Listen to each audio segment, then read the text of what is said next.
আর আত্মা এক নয়। দেহিনাস্মিনাং যথা দেহে কৌমারং যৌবনং জরাহ তথা দেহান্তর প্রাপ্তি ধীর তত্র ন মুহ্যতি। অর্থাৎ দেহধারীগণ এই মনুষ্য দেহে কৌমার যৌবন জরা উপস্থিত হয়, তেমনি দেহান্তর প্রাপ্তিও হয়। এতে ধীমান বা বিবেক সম্পন্ন ব্যক্তিরা মোহগ্রস্ত হন।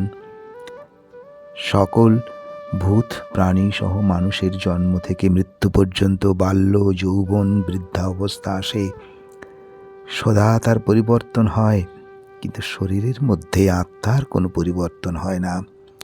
স্থূল শরীর সৃষ্টি এই পঞ্চমহাভূত দ্বারা, মাটি, জল, বায়ু, অগ্নি আর আকাশ দ্বারা হয়।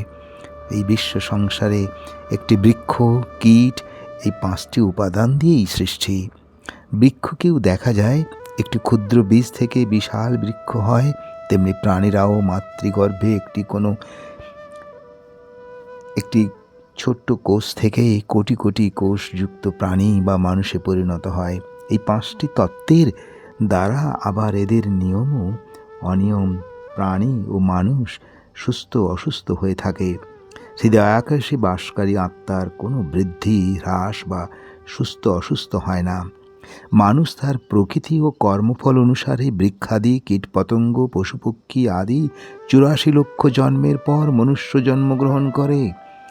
এর থেকে বোঝা যায় বহু পরিশ্রম, বহু পরিবর্তন দিয়ে তবেই দুর্লভ মনুষ্য জন্ম পেয়ে থাকে। কিন্তু তার সুফল পেয়ে মানুষ দেবত্বে পৌঁছাবার চেষ্টা খুব কম মানুষই চেষ্টা করে থাকে। তাই ভগবান শ্রীকৃষ্ণ বলেছেন, মনুষ্যানাং সহস্রেষু কশ্চিৎ যততি সিদ্ধয়ে যততামপি সিদ্ধানাং কশ্চিৎ মাম তত্ত্বতঃ। অর্থাৎ সহস্র সহস্র মনুষ্যগণের মধ্যে কোনো ব্যক্তি জ্ঞান লাভের চেষ্টা করেন, তাদের মধ্যে কেউ কেউ আবার আমার ঈশ্বরকে জানতে পারেন। এখানে স্পষ্ট যে শরীর ও পঞ্চভূত দ্বারা সৃষ্টি, তাই পরিবর্তন হলেও আত্মা এক, এর কোনো পরিবর্তন হয় না।